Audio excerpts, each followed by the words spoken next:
Okay, hi everyone. Julia here. Yeah, I do exist. Not on camera much, but we're waiting on Michael Harrell, founder of Language Lessons of the Heart, which has gotten this channel a lot of attention, which is great because emotional healing is exactly what this world needs, and we all have to do it individually. And Michael's going to kind of tell his story and how language lessons of the heart evolved. And we're going to kind of go through the process of language lessons of the heart. And I think there's Michael right there. Hi, Michael.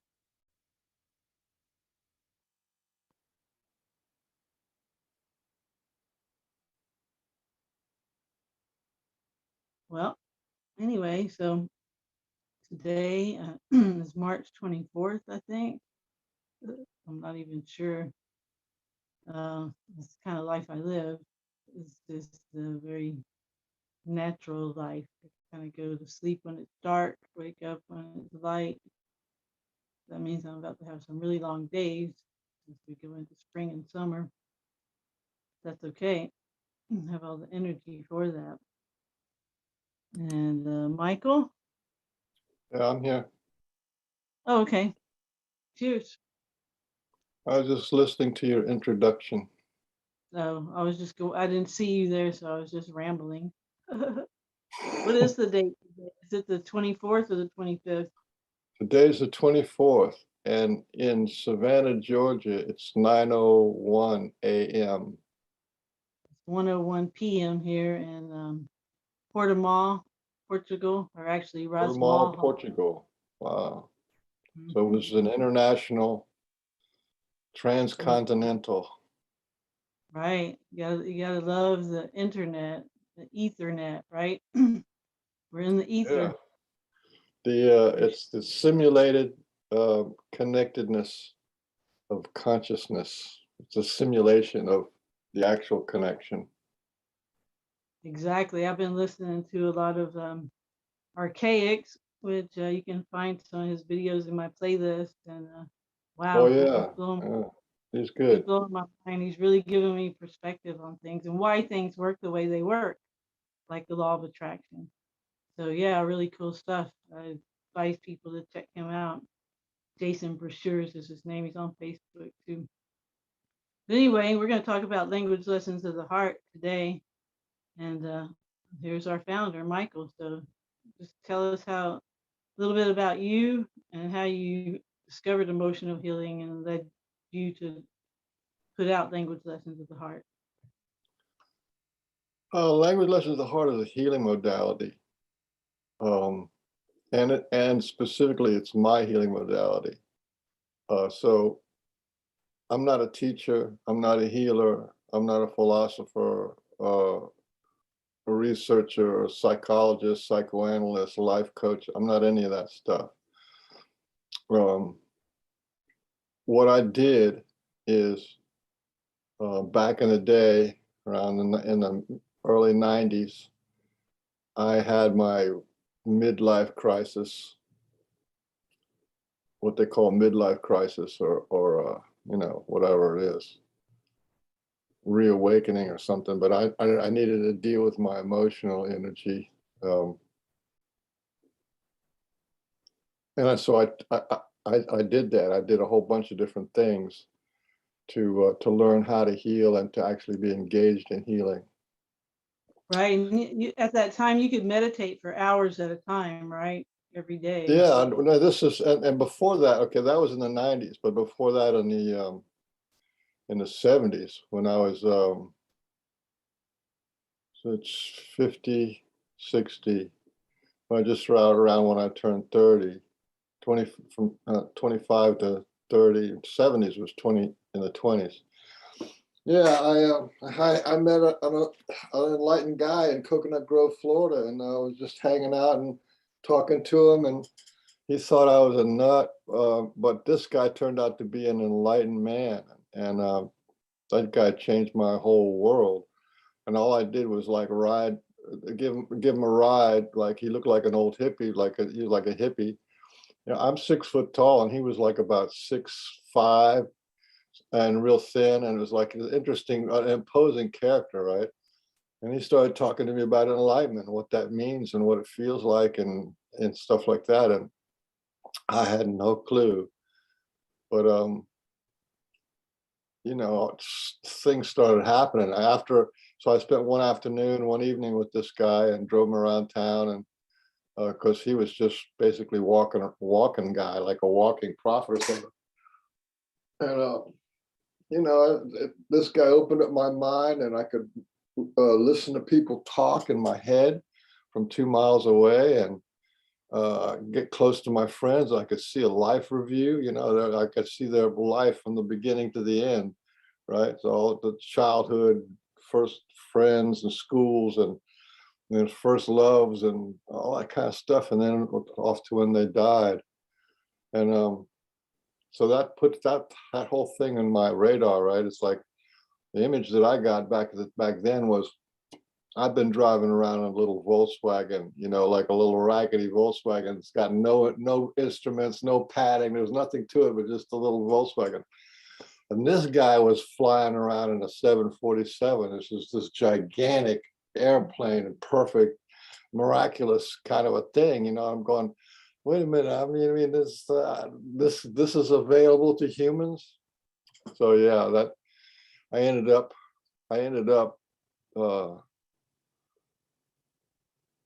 meeting four enlightened men, full-blown enlightened men, and a couple of deities, and enlightened Sasquatch too, by the way. That was kind of interesting.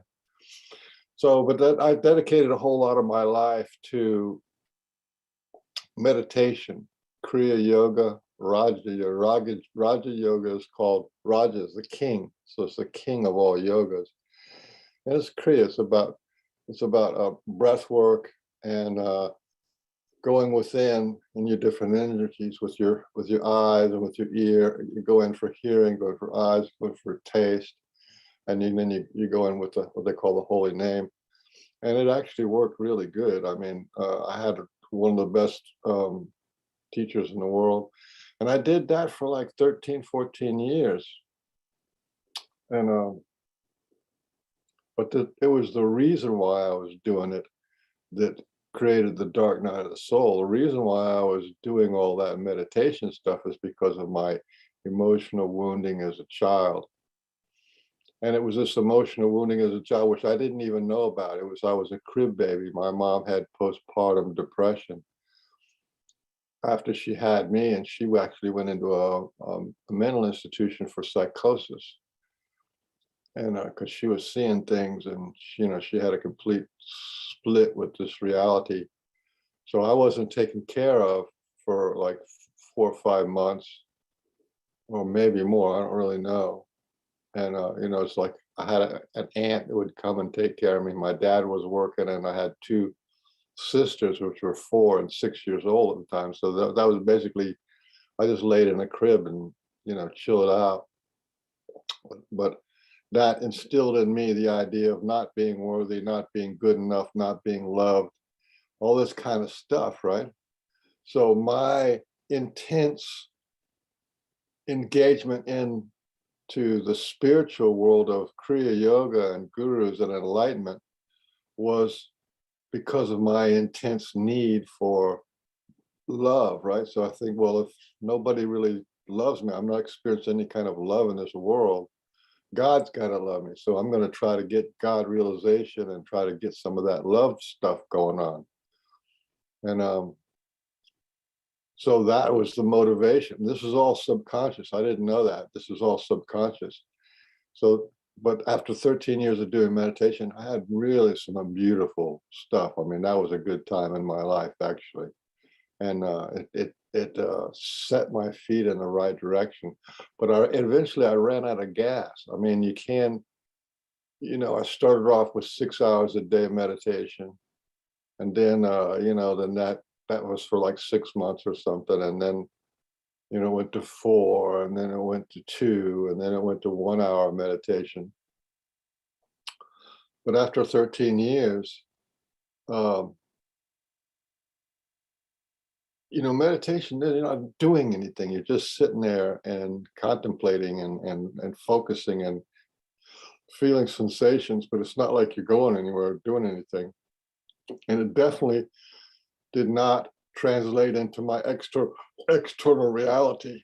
Like my teacher one time says, meditation doesn't make your oranges grow. It's just something that you do inside of you. And so at Right. the You need that time I action. go, huh? You need the action behind it. Yeah, you're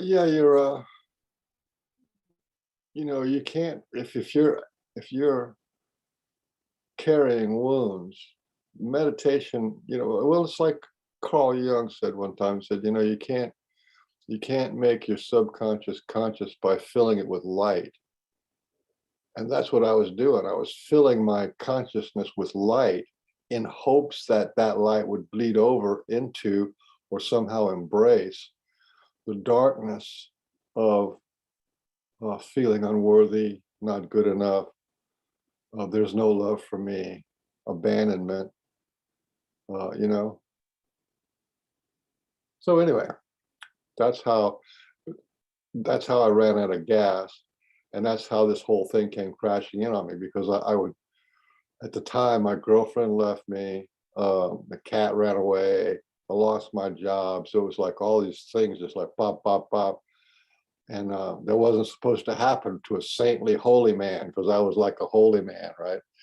I was, that was my to aggrandize my lack of worth. I kind of made a persona of a yogi, of a saint, of a holy man. And I was actually. I mean, I remember one time I had some people over the house, and we were doing some kind of, I forget what it was, process work, and I was like walking up and down it. Everybody's sitting in the living room, and I was walking back and forth.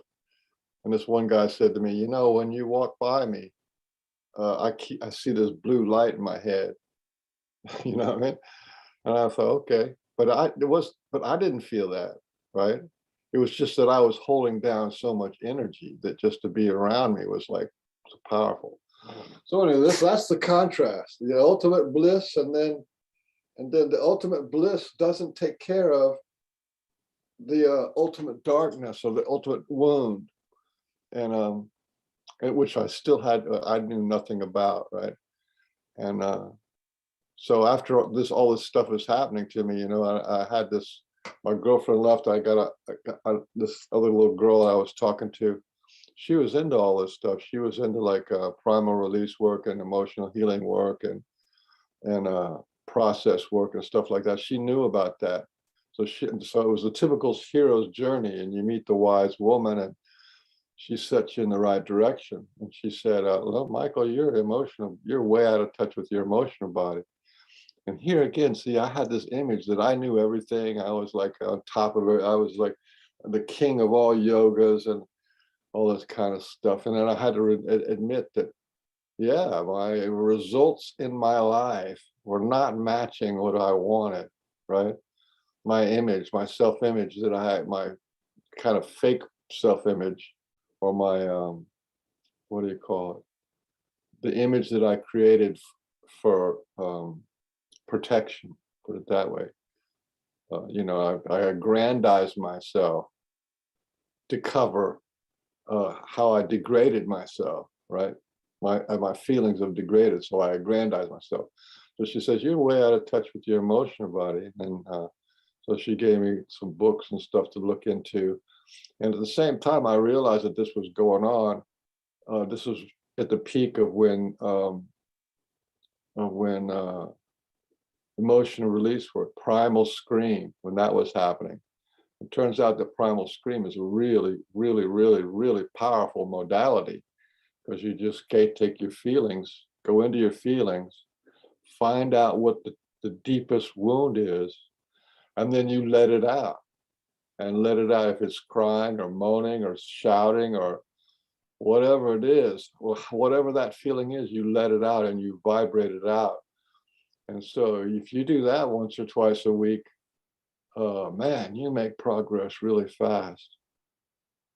So I was lucky enough to get, there was a teacher who was teaching, what do you call it? He was teaching acting class, right? An acting class, and it was called the Theater Within. And was actually a primal therapist guy, and he was from the Actors Studio in New York. And he taught all the primal therapists up and down the East Coast, because that's kind of he was out of New York. And so 2 or 3 years I worked with that guy. And so where the meditation comes in is when I was doing my emotional release work and my emotional healing work, I still had a still mind. So I could see, like I could see how wounding happens. And I could see that hurt people, right? My parents were hurt, and they didn't resolve their wounds. And my mother and my father, and that they actually transferred their wounds, or I was a casualty of their wounds. Yeah, I could see all that, and then I could see how a person gets hurt. A person gets hurt automatically, subconsciously, non-verbally, and invisibly. It just goes click, click, click, click, clicks, you know. And then I saw that there was two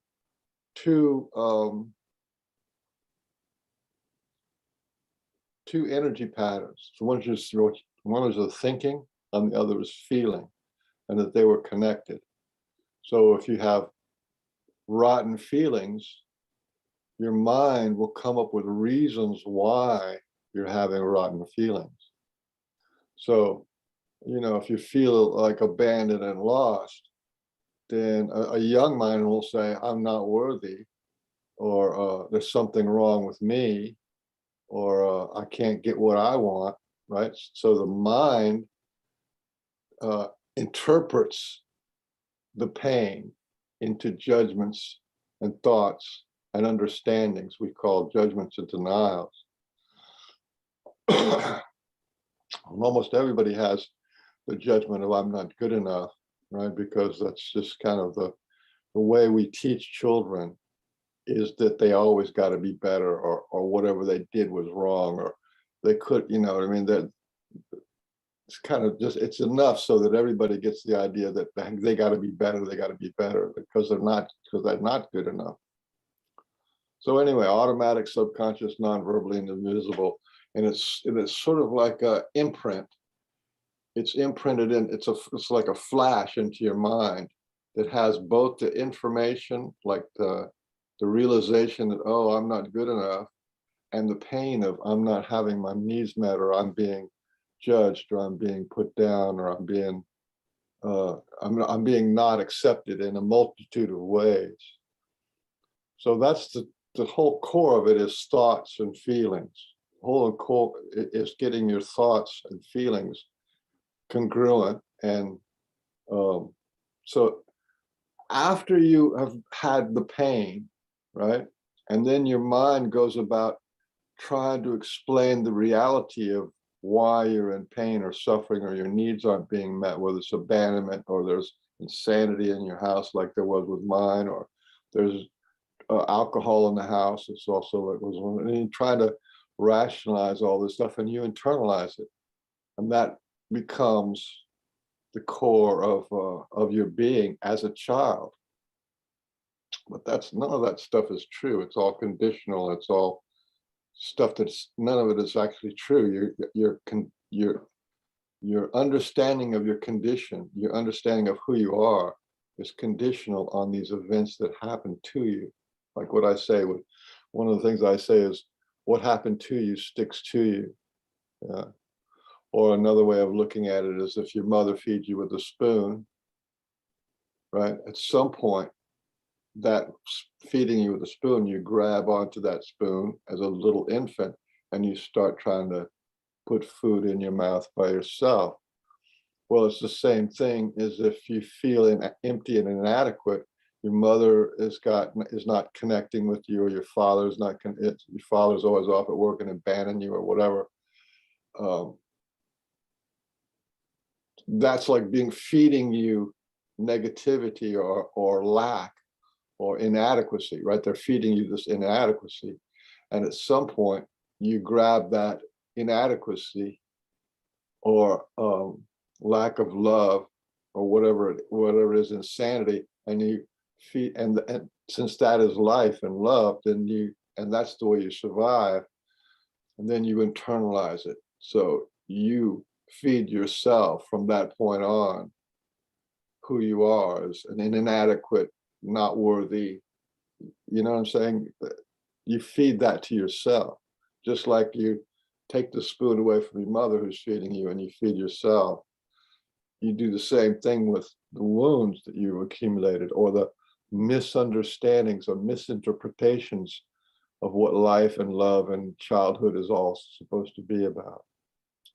Well, the good news is that still, no matter how bad your childhood was, 99% or 90% of your life is actually pretty good. I mean, you eat, you sleep, you get to play a little bit, and you have these little adventures, and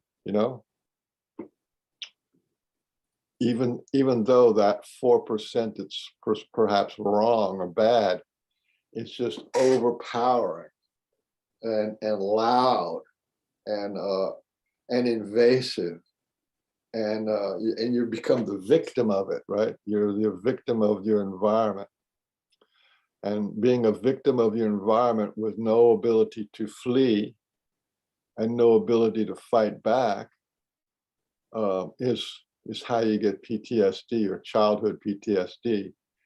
It doesn't necessarily have to happen with being hit or violence or domestic violence or any of that kind of stuff. There's a whole list of reasons or influences. I think anyway, so I'm doing my healing work. I started taking notice that when I did deep emotion release work, all of this stuff goes. And when I would fight back against the demons, right? The demons are your pain always has a face, right? It's a person, or it's a situation, right? So, and you're screaming, you have no right. This is not right. This is, I'm a good person, and and why was I abandoned? You screaming, right? Or you're feeling grief that nobody loved you, or whatever it was. You do that, like I said, once a week for a couple of months, and your whole damn life changed. The whole pressure of the imprinted trauma, all emotional issues can be said in a few words, which is all emotional issues are undischarged traumatic stress. That means we take in and form this conclusion of I'm not good enough, I'm not worthy, or there's no love for me, and all these kind of things. But there's a feeling to that, a feeling of dread, or a feeling of guilt, or a feeling of shame, right? There's a feeling to that.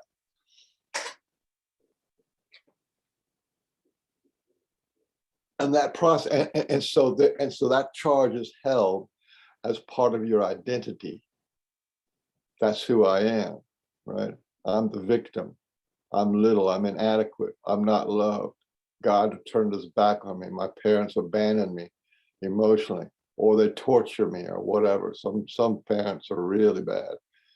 They're just really bad, because this generational trauma accumulates, until somebody's a narcissist or a psychopath. And, it's just amazing how that works. Nobody's breaking the cycle of trauma. I think I kind of lost my thing there.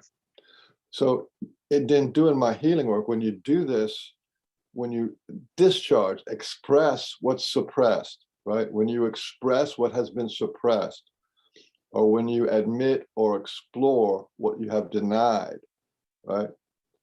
Then all of a sudden you just feel lighter, you feel bigger, you feel expansive, you feel more like you're in control, you feel more like you resolve that issue. you know. It's like you kill the dog that's biting you. If you don't even know the dog is biting you, that's in denial. It's like you're just being poked by anxiety or depression or feeling of inadequacy, right? That's the dog that's biting you. And when you kill the dog that's biting you, it's like it's a miracle of miracles. There's no more of that shit, you know? Yeah. So there's the two, those are the two things. There's the feeling, and then there's the thoughts. So thought and feeling. And another thing that was um, we've been told lies, okay? We've been told lies. Our society is based on lies, and one of the lies is is um, is about separation, and inadequacy and isolation. We are told that we are an individual person, and we were told that when you if you do good, you're going to go to heaven, and if you do bad, you're going to go to hell. And so there's this threat. The civilization is a threat and a lie, because we're not. There is no death, right? It's an ongoing cycle of birth and rebirth. Birth, death, rebirth, and what it comes down to is that we are infinite and immortal, and what was never created. In other words, we are energy beings that emerge as a ray of light out of the central sun, right? With this everything is light, or everything is energy. And when energy is coherent, right? So we are a coherent energy form, and it's our coherence that holds our body and our health and our consciousness. But we are made of the same energy that the whole creation is made out of. And energy cannot be created, and it cannot be destroyed. Therefore, we are infinite and immortal, and what was never created. We are emergence, we are emergent, we emerge out of the vacuum of space, we emerge out of the pure consciousness of creation. That's who we are. Okay. And a lot of our problems would be really improved by having this understanding, the right understanding of who we are. So what society says is, we are we are born in this country, we have this religion, we have these parents, we speak this language, we use this money, and this is the way we do it, right? None of that stuff is true. It's all kind of arbitrary. If I was born in China, I'd be speaking Chinese now, even though my body looks exactly the same, and I'd have a Chinese attitude and Chinese philosophy, and I'd have Chinese flavored wounds, right? It's all about, so culture is it is very much like a cult. They deny you your possibilities. They deny who you are by framing who you are as to you're poor, you're uneducated, you're untalented, or whatever. You're a serf, you're a slave, and it's all pretty much about self-hatred. You know what I mean? We're not allowed to be the gods of our own kingdom. That's no. I mean, if you say to anybody, almost any culture, if you say I'm God, right? There's a shock that goes through people. There's a shock that goes through people like, oh, you can't say that. That's egotistical. And yet But it's everything, true. huh? Yeah. But it's true. Yeah. Yeah. And if I'm God doesn't make anything else less God. It's just saying I'm part of this creation, and I'm not separate from anything. I'm connected to everything. So there's one big lie. And a lot of emotional issues is, it's me against the world, or I got to do it all myself. I got to pull up myself by my own bootstraps. you know, and nobody's going to help me, and all this stuff. And that makes you want to seek like relationships, right? We don't think of ourselves as complete, right? We don't think of ourselves as complete. So a woman is a man seeking a woman to complete themselves, and a woman seeks a man to complete herself, right?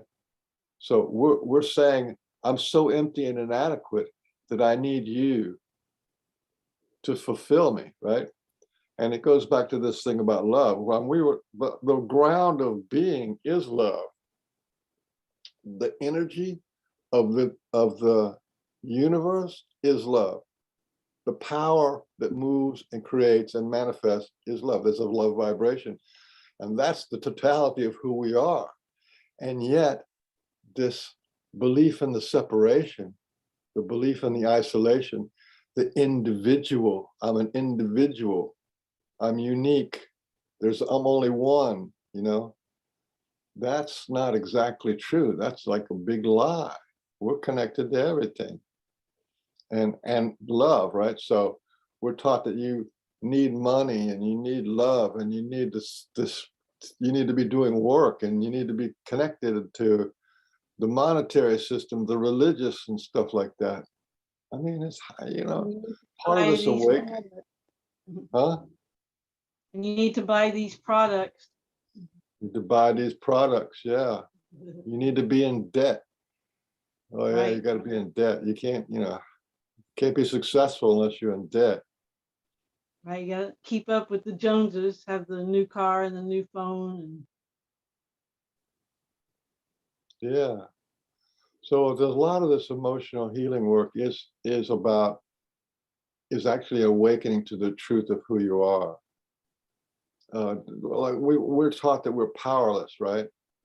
And authority, right? Our parents are the authority, and then the teachers are our authority. So you have the parents and the teachers working together to be the authority of what is science, what is education, what is life, what is important, you know, what is 2 and 2 is 4, right? There's that, they're the authority thing. Then you have the police, which is the authority, the judges, which is the authority, then the government is the authority, then the military is the authority, and then the religion is the authority, then the preachers and teachers are the authority. And everybody's an authority but you. And they're saying, well, you can't be an authority until you got 12 years of schooling, and then you got to get 4 more years to get a degree, and then you got to get a master's degree, and then you got to get, and then right. And at the same time, none of it has anything to do with your emotions and your thoughts. So just like me trying to attain God realization because of my lack of self acceptance and self integration, academics are like the most wounded people I've ever met. They're like, most of them are completely out of it. And they spent their whole life trying to achieve this goal of being an authority of a topic. And they like make these little cults, you know, there's the science cult, and then there's you know, the literature cult, and then the political science cult. There are all these cults of trying to like be the authority when none of that stuff is real. It's just trying to make a persona to cover up your inadequacy. Anyway, so language lesson in the heart was just me taking notes on what worked to actually free myself from all that stuff, all that what it seems like there's layers and layers of stuff that that we're seeing in our manifested world.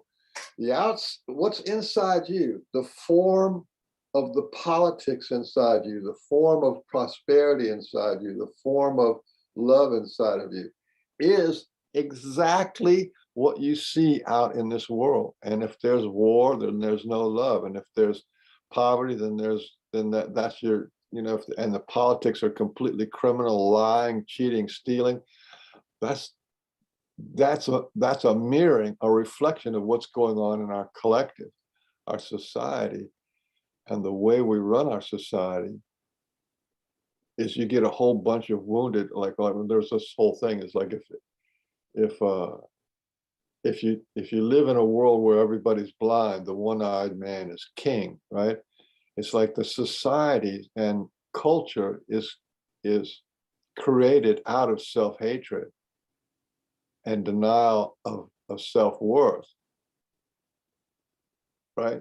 Like, why can't we be in each person, each household be an independent country? And that's another shock. Oh God, what is that? That's anarchy, that's chaos. But you can be sovereign being in your own house. And there's just this whole sovereignty movement. Oh, these people are anarchists, these people are freaks. You know, what? Wait a minute. So you have to be pathologically dysfunctional to be accepted into society. You have to be pathologically self-hating. Yeah. And then it's the same thing with people who are rich, right? They became rich because of a deep-seated need to have self-worth and self-power, but you know, money is not going to do it, because it's an emotional wound based on childhood experiences, and no matter how much money you accumulate, fame and fortune, it doesn't cover your emotional body. So these people just get bitter and resentful and blaming and shaming and want to kill the whole fucking world. That's what people like Charles Schwab is all about. This guy wants to kill everybody in the world because he's just a rotten, empty mess of a hollowed out man, and all these people are. Okay, that's what I'm saying. The inside you reflects the outside you. And what do we have here? We have pedophilia on an epidemic scale, and we have adrenochrome junkies, people who drink babies' blood on an epic scale. How is that inside of you? How is that inside of our collective? Well, it is because this thing of inner child work. And what is the inner child? The inner child is something in your subconscious. It is that part of you that is wounded. So there's a wounded, suffering, hurting inner child that is ignored by the adult and hated by the adult. I hate my this and I hate my that. And I can't stand feeling these feelings. And, you know, let me take some alcohol or some drugs, recreational drugs or psychotropic drugs. And right, because our hatred of that feeling of inadequacy and pain and suffering and whatever that stuff is, even though in reality, if you have held it in your hand, it wouldn't be any more than a baby crying. But we have this subconscious suffering that we use as a foil to our success. In other words, we become successful by denying and hating that inner child that we have within us. And this is going on collectively in our subconscious, right? And that's how it is you get out there with the movie industry is a bunch of pedophiles, and the political industry is a bunch of pedophiles. The CIA and the FBI, they use honey traps to get people who are involved, to get people involved in these having sex with minors in order to trap them. And it's a sort of power play. It's like this, there's a whole subcurrent of the dark government that uses pedophilia and sexual perversion as blackmail. You see what I'm saying? But there's everything that was inside of us is actually out, it reflects outside of us. It can't really be in any other way. So that's where language lessons of heart sort of came from, is going back to how you got imprinted, right? You got imprinted, something happened, mom did this, dad did that, and inside you it went click, click, click, click. Automatic, subconscious, non-verbally, and invisibly. This whole thing just imprinted on you. Straw that broke the camel's back. I'm not good enough, or there's no love for me, or there's something wrong with me. That's imprint, right?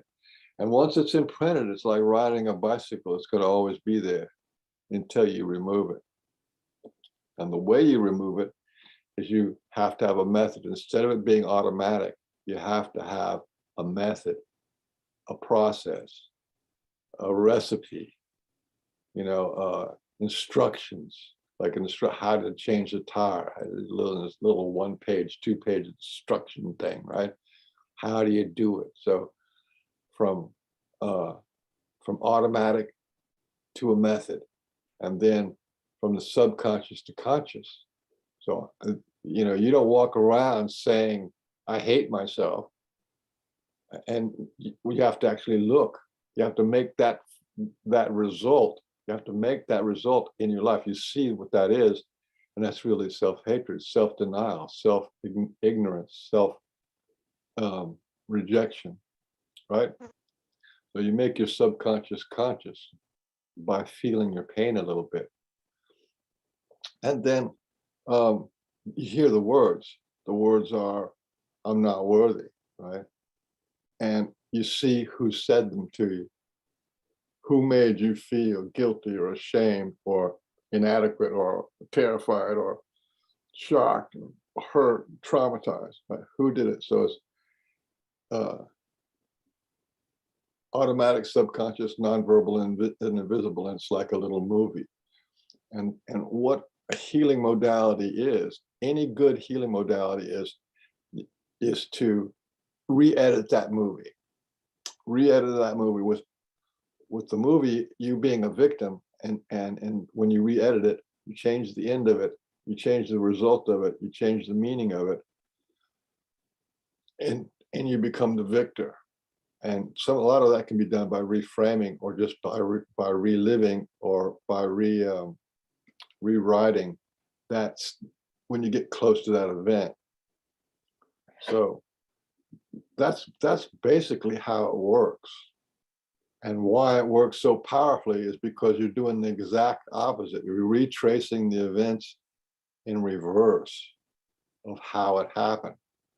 So there's a lot of things you can do. Like there's a lot of healing modalities, like quantum healing hypnosis, that Dolores Cannon thing, where they go back and find past life, this and that, or whatever the issue is.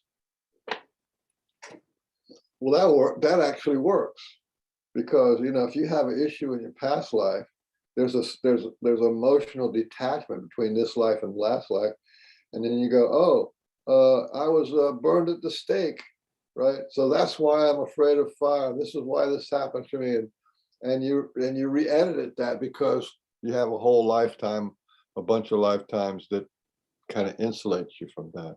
So there's things, and then there's like biofield tuning, like what you do. That's where you just take this thing. What it is undischarged traumatic stress, which is a vibrational frequency. And you take your tuning fork and you find it, and then you vibrate it back to something that represents human normalcy. It's not, this is not actually rocket science. This is actually very simple. It's as simple as being able to turn the dial on a radio. You have 13 channels on a radio, right? But the whole thing's like really long, and then in between those channels is a bunch of static that is noise and no signal, and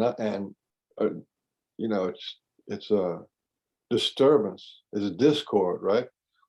So if you can change from the discord and turn it over to a channel that feels good, in a way, it's a little bit like that. It's not like it's rocket science or it's like some kind of big thing you got to do.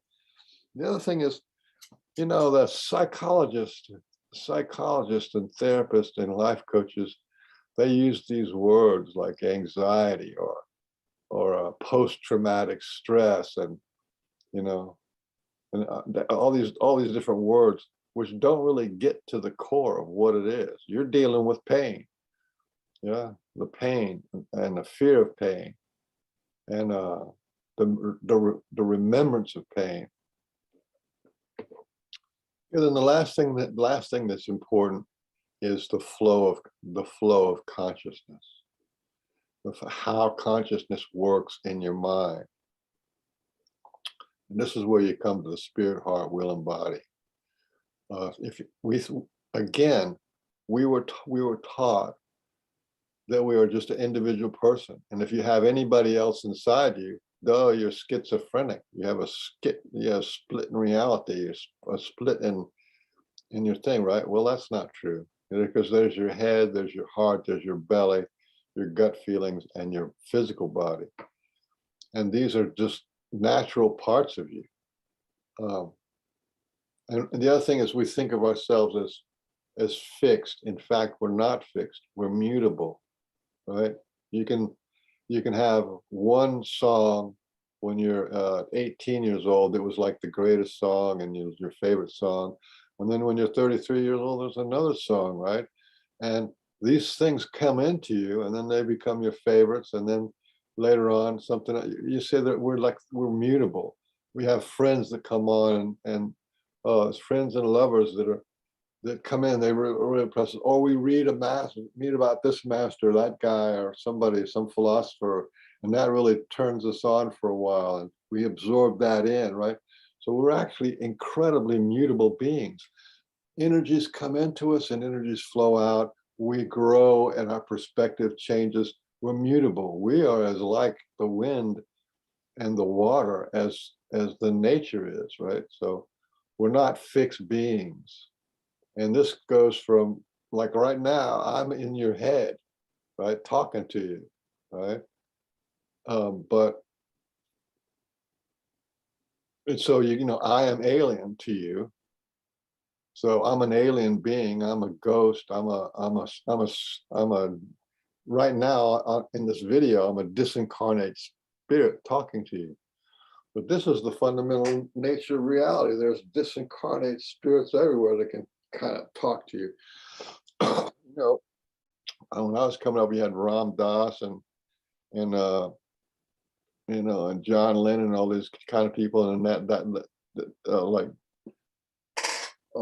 that guy Neville Goddard and all these people who were you know, Think and Grow Rich and Napoleon Hill. All these people were telling us what was going on back then, but we were in a kind of confused state, and you have to go back and review those guys. If everybody knew what was going on since the 1930s and 1940s, there's waves and waves of this stuff. It's not, nothing I'm saying is new. But what is new is the spirit, heart, will, and body connection, and to be able to talk to them. Spirit is in your head, heart is in your chest, will is in your belly, and your body is the energy of your whole body. And you can talk to them. Surprise, surprise. Just like you can talk to any other being on this planet. And if you develop a relationship with them, remember what I said going back to the beginning, all of our issues have two components to it, the thoughts and the feelings. And the thoughts can generate the feelings. You know, if you say, oh my God, I'm going to lose my job, right? Because that's what you know, your brain thinks. And that goes down and hits your emotional body. And you're all stressed out. Biggie. Biggie, stop it. Sorry. Biggie. Dog 30. Biggie. Biggie is having emotional release. Come here, Biggie. Come here. Go lay down. What was that, the mailman? Cosmo. Oh. Cosmo came in, and Biggie doesn't like Cosmo. All right, go ahead. So to take the light, right? To take the light spectrum, pure white light, and you can divide it into purple, blue, green, yellow, orange, and red, right? That's the kind of the spectrum of the rainbow, but it's still one light. And you can do some things better, like plants actually grow better in more of a reddish and orange light. So that's just an example. But they also grow well in the white light. And that's another thing that of being interdimensional, multidimensional beings that are energy beings, is we're not just one frequency. We have all different kinds of frequencies. There's a frequency in your head, there's a frequency in your heart, there's a frequency in your belly, which is the mother energy, and a frequency in your body. So this is really important, that you can have your head connected to your heart, communicating to your will. So if you could think of it like this is the man and the belly is the woman, right? This thought is the man and feelings is the woman. And it is feelings that manifest. So if your thoughts are stinking thinking, then your will, your emotional body, will give you rotten feelings. And stinking thinking and rotten feelings is the condition that a lot of people live in. And that's what's calling for emotional healing. Stinking thinking and rotten feelings. And that's also the cause of divorce and the cause of drug addiction and the cause of a failed life, the cause of failed marriages, the cause of, all that shit is stinking thinking and rotten feelings. And together they are you, right? You say that's you. So I was going to say, I don't know if this is coherent to everybody, but then there's one more layer to this, right? Remember what I said, we're infinite and immortal and what was never created. So we are energy beings. We are energy beings and everything is energy beings. Consciousness is the feeling of energy. So the energy in motion is felt. When you feel the energy in motion, that is consciousness. The more energy that is in motion, the more consciousness. The more energy that gets suppressed, the less consciousness. Then intellect is the differentiation, the separation of one kind of an energy from another, right? The river going through the field, the river energy is different than the field energy. The tree energy is different than the grass energy. Intelligence is to see the different kinds of energy, right? And then an animal has a different kind of an energy than a plant, right? And the wind energy and the star energy. So intelligence has to do with the differentiation of energy and the labeling of energy. So that's the mind has to do with that. So energy beings, and then the feeling of energy, all energy has feelings. The feeling of energy is consciousness. Everything in the universe is energy and consciousness. Those are what make everything. And after that comes the I am. I am separate. I am this, and I am not that, and I'm not that. I'm not that. We say I'm not the tree. I'm not the car. I'm not the house. I'm not the chair I'm sitting in. I'm not the air I breathe. We say that, which is wrong, but that's this whole isolation, self-hatred bullshit that goes back into that. So everything that happens to us is recorded as us. The recording, what we call memory, right, is a small part of it. But every single breath we take, everything we think, everything we feel is recorded. And it's recorded in the cosmos itself. It is recorded in the Akash, which is karma. The Akash is what the Akashic records is, what the Akash is the space, the deep space. That's what the Akash means. We are recording instruments. We are the microphones and the video cameras for the universe. Everything we do is recorded. And that's important to know. Everything is, and who we are as this meat beings, these beautiful bodies and this beautiful collection of energy. Who we are is the content of your consciousness, which is how you think and how you feel and what you wish, what you can do, what you can't do, your hopes, your dreams, your successes, your failures, your arguments, your frustrations, your fears, your terrors, all of that content, your education, your religion, your nationality, your family groups, and your habits and your laws and regulations, all that stuff, All that stuff is the content of your consciousness, and we call that you.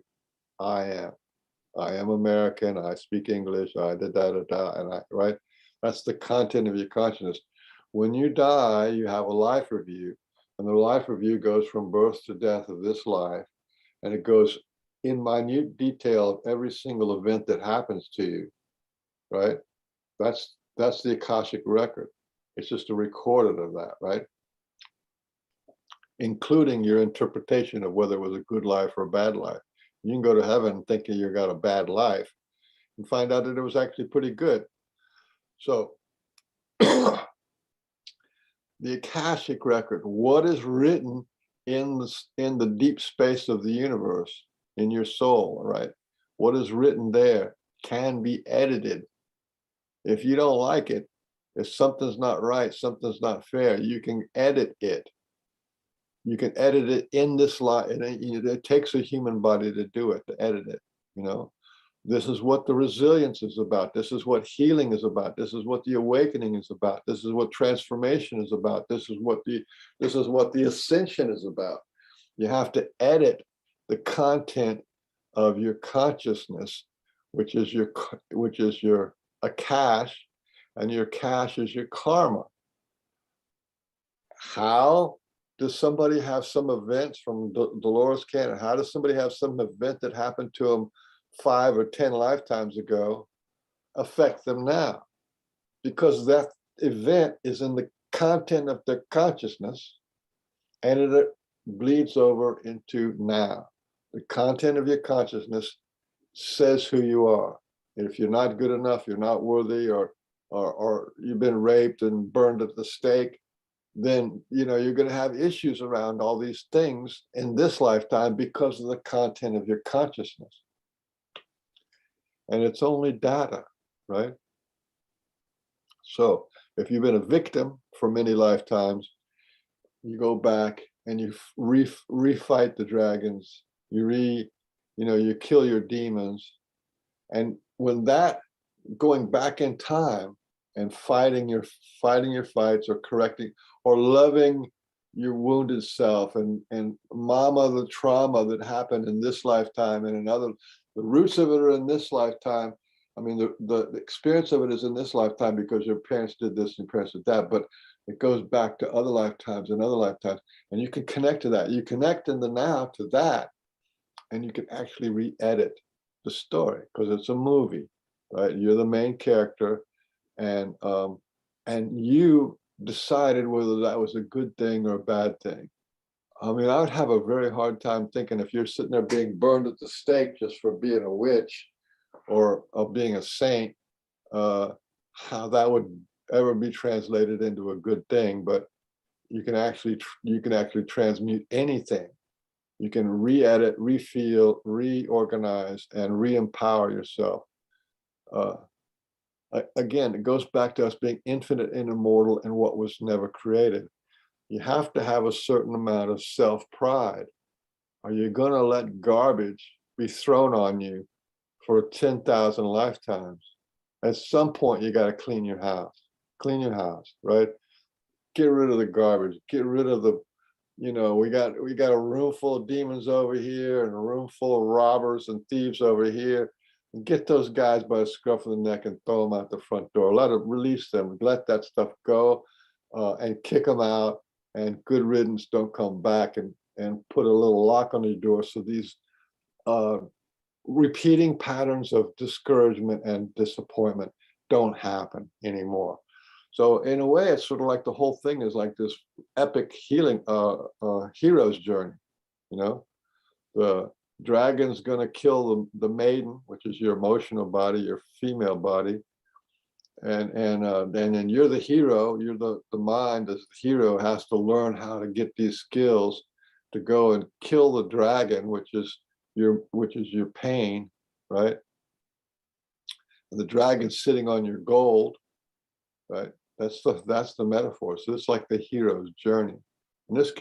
So in a way, you're not really an adult. This is the last initiation into an adult, is when you take control of, take responsibility for the thoughts that cause you emotional pain. The emotional pain that makes you feel like you're not worthy, you're powerless, you're empty, you're inadequate. When you take responsibility for that as an energy being, as a creator being, and say, that, I don't want that. That's not working for me. It was not true. It might have been true that Sunday when I was 7 years old, but it's not been true for the rest of my life. That could go. So to edit, to heal, to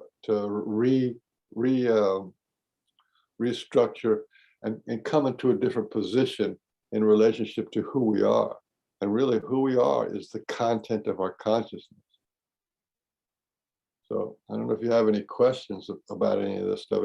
It sounds complicated, but all of this stuff happens seamlessly, and it all feels like us. Right. If you just do the process of language lessons of the heart, you get there, right? And it Yeah, sounds like if you heal your emotional body this lifetime, then you won't have it in the next lifetime to deal with. right, right.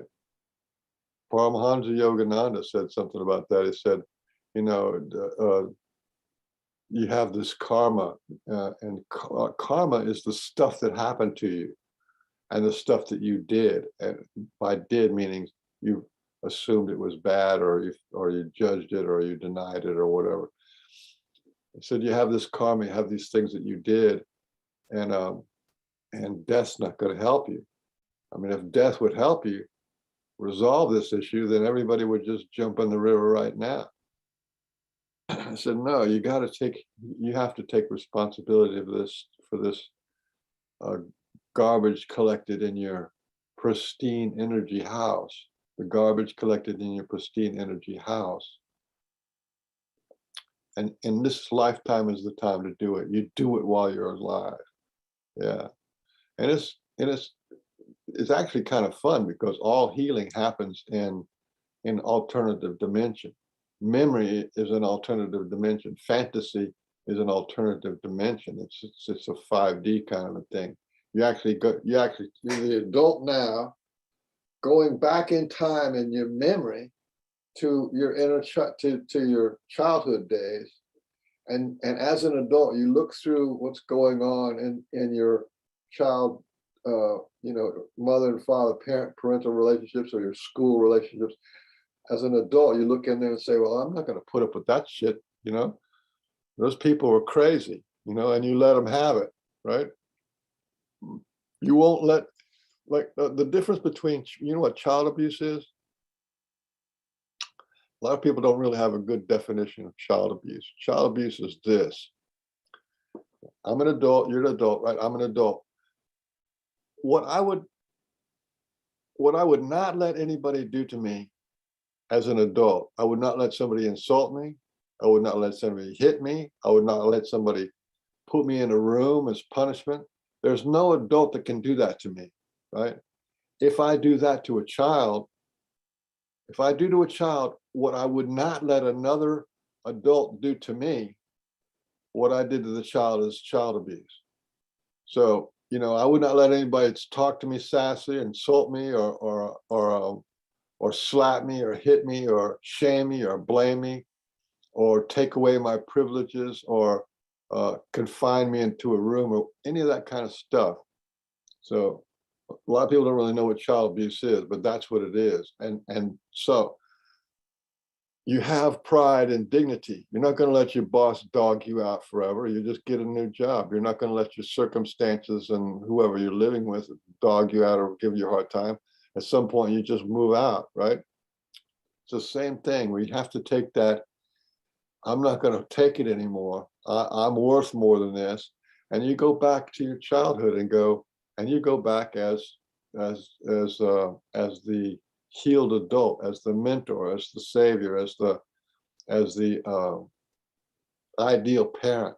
You go back there and you embrace your inner child. You mama the trauma.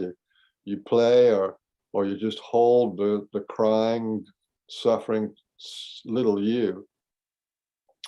And this whole thing does an interesting phenomenon, which I called the inner loop.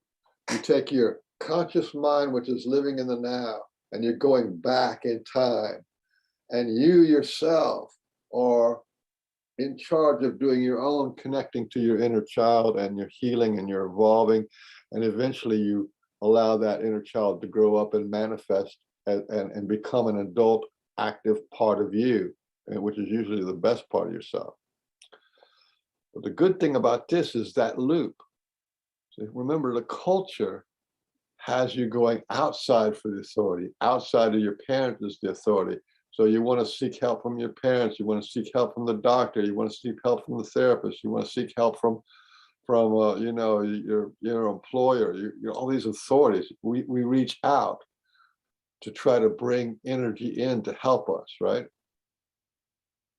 But when we do the healing work, we are the help that is being given to our inner child. So we are the ones who are reaching back in time into our inner self and connecting and healing in that stuff, embracing, healing, loving, mentoring, praising, and all that kind of stuff. We are doing that.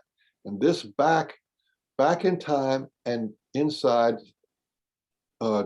makes a loop, okay? And that loop back in time means that in the future, there's going to be a future you, right? In the future, there's going to be a future you. And since you in the present now have gone back in time and helped and embraced and mentored and coached your inner child, yourself, the little you, to grow up strong and unwounded, okay, in the future, there's going to be another you in the now. And that you in the now has already learned how to go back and help you. So right now I have a future self that's helping me. How cool is that? I don't need I don't need the teachers and the healers and the doctors and the lawyers and right. I've got higher self people coming and helping me now because I made that loop, the correct loop, which was me taking responsibility for my own pain. And in the future, there's a me that is taking responsibility for my growth and my feet on the right path and making sure I'm doing, you know, we call them spirit guides sometimes, or angels and stuff like that. That's us in the future, helping us now. And so that's like a really amazing loop. This is why if you do language lessons of the heart, right, which is the 4 processes: empowerment, emotion release, judgment and denial release, and talking to the parts of self. You do those 4 processes and you learn them well. After a few months, maybe 6 months or a year, if you learn these processes really well and you take them to heart, then they take over and they start doing the healing work for you, because you have different aspects of your consciousness doing healing work for you continuously. And that has good results. Like you and I were talking the other day about health. And I said, I haven't been sick in 40 years because I don't have that. I don't carry around a core, discord, hurt, pain, suffering, primal pain. I'm not carrying that around anymore. And so that I don't have to hold that stuff in. I don't have to push back on the pain. I can just live my life, which feels pretty normal, but my body can regenerate, and it's safe, it's protected and gated, it's free. You know what I'm saying? And that's when you can have the best health outcomes. And you're doing the same kind of things. I mean, you're looking in great shape. Yeah, better, definitely. And yeah, because when you heal emotionally, you heal everything physically too, eventually. Because emotions, energy, and motion, right? Energy in motion. And energy in motion can be harmonious and loving, or in discord and unloving. Just like the sun. The sun in the temperate zone is about right for humans, but too far to the north and the sun's light is cold and you will die. And if you go too far into the desert, the sun's light is too hot and you will die. Well, energy is the same way. We have, warm, living, comfortable, loving energy. but there's also energy that is like antithetical, rejecting, painful, discordant, static, repelling, all that kind of stuff. So again, it goes back to being able to move that dial, get away from the static and the discord and the abrasiveness and the cringeworthy feelings, and sort them out, and then dial into the radio station that you actually want to be broadcasting from, what you want to receive and broadcast from. It's like, it sounds complicated to explain it, but all this stuff happens seamlessly and continuously in our normal everyday life. Right. And to do the emotional healing work with language lessons of the heart, it's simple too. You just do the process, and all this stuff kind of happens organically. And then before you know it, Yeah, you're on the other side, So it's very I'm worth giving you a theory, but you don't need a theory. You didn't have to have a theory or a psychologist or a PhD, MD when you're a kid to get you wounded. You don't have a Right. little bank of these guys going, well, we're going to wound this child now, and here's what you do. And then the mother, you say this. You didn't have any of that. It just happens naturally. It happens, mom's got her issues and the stress for the day, and when mom and dad have issues or whatever, it happens naturally. And in the same way, healing will happen naturally. You don't actually have to know, oh, I'm an infinite immortal being, and you don't have to know that. You just have to do the work, understand what judgment and denial release is and practice it. Understand that if you do emotion release, you scream and yell and just fight and fuss inside of yourself, what they call fighting your inner demons, you're sorting out, stop hurting me. You're not having a right to hurt me anymore. Because remember, what was done to you, stick to you, right? We still eat with the same spoon that our mother showed us how to eat with. And when it comes to wounding, we still keep that wounding alive within us as long as we live, until we go in there and saying, I'm not gonna eat from that dish anymore. I'm not going to use that spoon. I'm not going to spoon feed myself pain and suffering and anxiety and trauma and drama and depression and and all the crap that goes with it. So Yeah, simple. So hopefully people got a lot out of this. It was very a lot there, very interesting stuff, a new perspective, a lot of stuff I haven't really heard before. So that's really cool. And there's your playlist is on my channel. Michael Harrell is his channel. You can Google Language Lessons of the Heart. You can find him on Facebook too. He has a big group there. And yeah, do the work, get the results, and don't wait. Don't wait till you have some crisis. results don't lie. Triggers to do this, but don't wait for that trigger. We all have those judgments. Find them, do it. Make that extra step that's not typical, and go ahead and do it now. And the sooner you do it, the happier you'll be.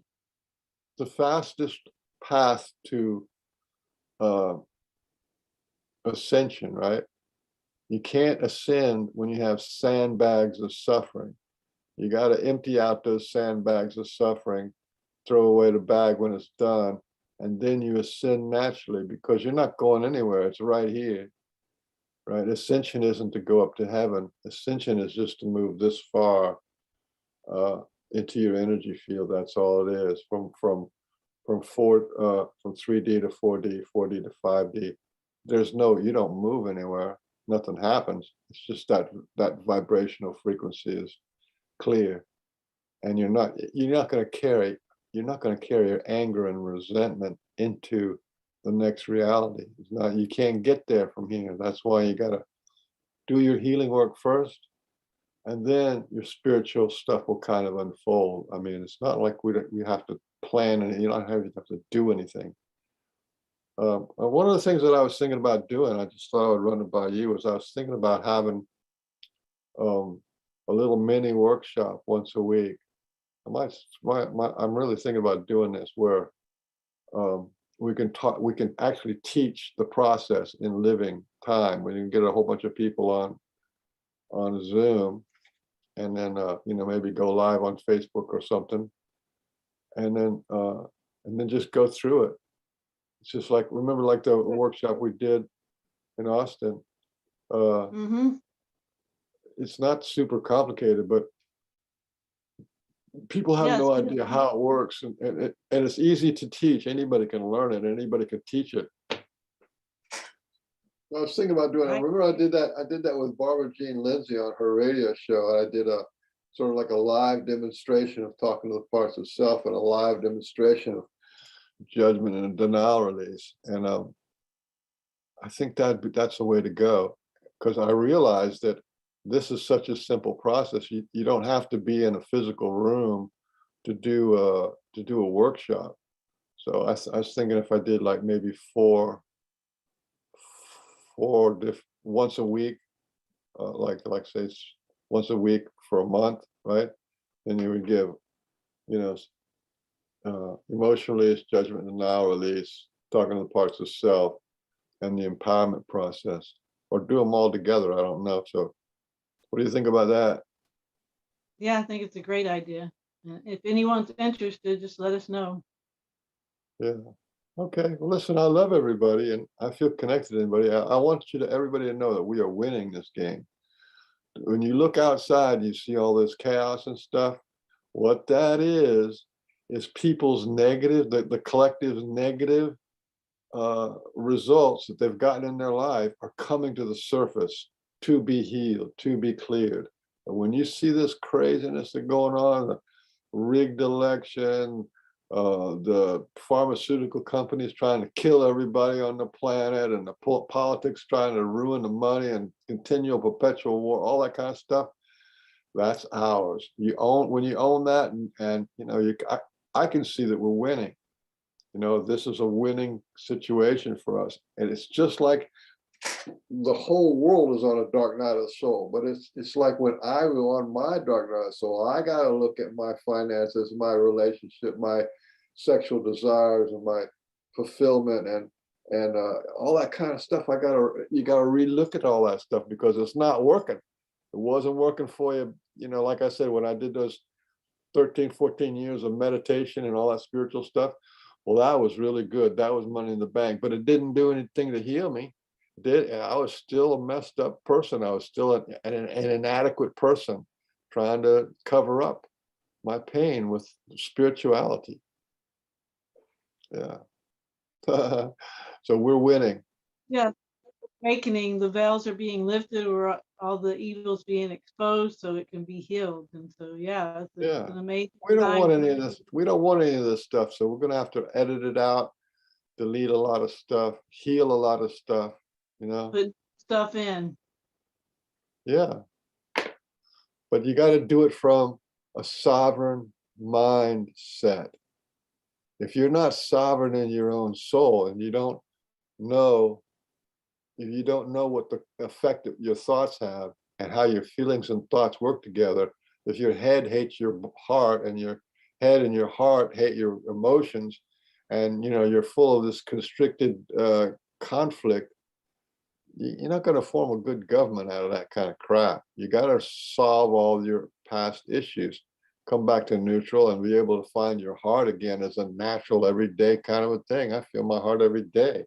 It's not like I gotta run around the block to get to feel my heart. It's right there, But and if you don't have any of this other flying monkeys, remember the movie The Wizard of Oz?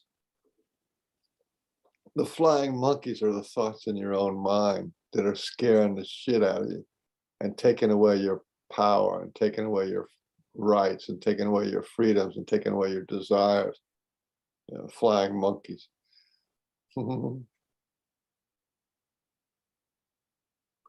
Anyway, so thanks for having me on. It's kind of a treat. Yeah, thank you, and thank everybody that's going to watch this. And everybody who's watching this, and you and I both, we're all here for a reason. And it's just so awesome to be a part of this great awakening with everyone. And thanks for watching, and thank you, Michael, and we'll talk again. Healing and evolving are the same thing. If you're not Yeah. evolving, you need to do healing. Right. And that's what we're here for, to evolve our consciousness and become love. Love's the bottom line. Love is the bottom line. Self-love Yeah. starts with self-love. Right. Exactly. It's the only way you can have unconditional love, which is the only kind of love, because if it's conditional, it's not love. It There has you go. discord in it. Yeah. Good place to end. All right, Michael. Thanks again, and we'll talk soon.